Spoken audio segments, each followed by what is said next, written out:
Good morning. This week's Sidra of Toldot focuses on the life of the most enigmatic of the Avot, Yitzchak. And very little is written about Yitzchak in contrast to our other great fathers. Avraham Avinu has several parashiot devoted to his life. Yitzchak has even more. And yet Yaakov, it's really half a parasha, 2/3 of the parasha. End of last parasha was still about Avraham. The end of this week's parasha is already about Yaakov. We just have a little slice about Yitzchak. And the primary story about Yitzchak is about his rise to wealth and power and his problems that he runs into with the Pelishtim, with the Philistines. See, what happens is like this. We don't usually think of Yitzchak in these terms, but the Torah characterizes Yitzchak to us, first and foremost, as a person of extreme wealth, or at least a person who rises to extreme wealth. The Torah tells us that he plants crops and he estimates what the returns will be. Rashi says that estimation is so you'll be able to give the proper gifts, the proper trumot and masrot. But he does an estimation and he comes up with Mea She'arim, 100 measures for every one measured estimate. He gets 100 times more than he had anticipated. And from there, the Torah tells us he goes into cattle ranching and sheep and all this livestock, and then Avudah Rabbah, then he diversifies and goes into many, many businesses. He becomes this tremendously wealthy person.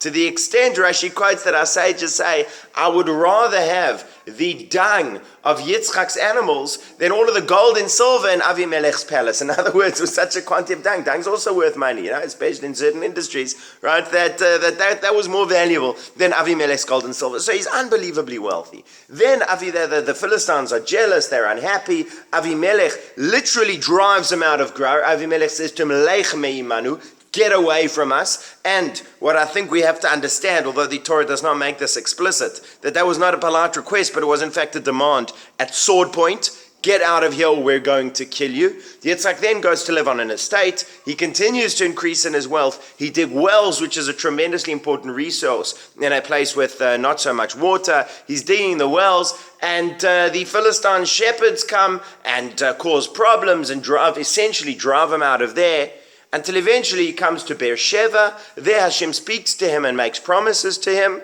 and he builds an altar to Hashem, after which Avimelech comes to apologize and to make peace with him. And I've never understood what the point of this story is. It's telling us about Yitzchak's wealth. Okay, that's nice to know that Yitzchak was wealthy, but what role does that play as a forefather of the Jewish people? And telling us about Yitzchak's role with the shepherds. So is his problems with it? Is that some kind of foreshadowing going forward in Jewish history about the scarce resources of Israel and the disputes over that? And I think that one of the things that always stopped me understanding what the Torah is trying to teach us here is my preconceptions about, since this is a story about Yitzchak, there must be something uniquely Yitzchakian, uniquely related to the character traits that we know about Yitzchak. And so I'm looking for the trait of restraint, and so I'm looking for the trait of justice, and so I'm looking for prayer, all of these things which are core values associated with Yitzchak.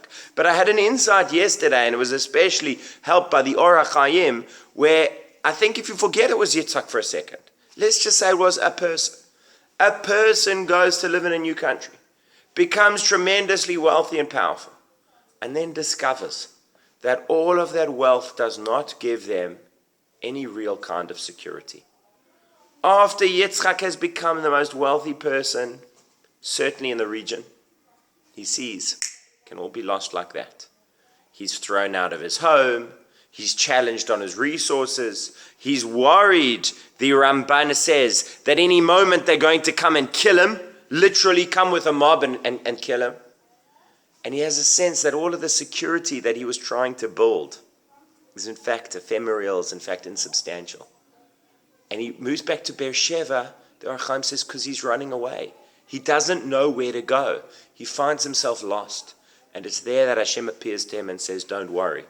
And it's there that Yitzchak recommits himself to Hashem by building that altar. And it is only then that suddenly all the problems are solved. The Philistines apologize. He digs a new well that nobody fights with. And he's able to live out this next period of his life in peace, certainly as far as his relationship with his wealth and with his neighbors is concerned. And I think that this is a classic insight or a classic example of the kind of life that the Torah expects from us. That yes, you are building and you are growing and you're developing your business, but the point is not that you're not gonna get security from the business. And as I said, what stopped me understanding that is because I would have said, well, surely this is a message Yitzchak knew already. Okay, whether it is or isn't, that, I believe, a straightforward reading of the story is exactly what the Torah is telling us. You can build wealth, but that's not going to give you security. Ultimately, you have to trust in Hashem. Ultimately, you have to commit yourself to Hashem. Ultimately, true security will come from your relationship with God. Shabbat Shalom.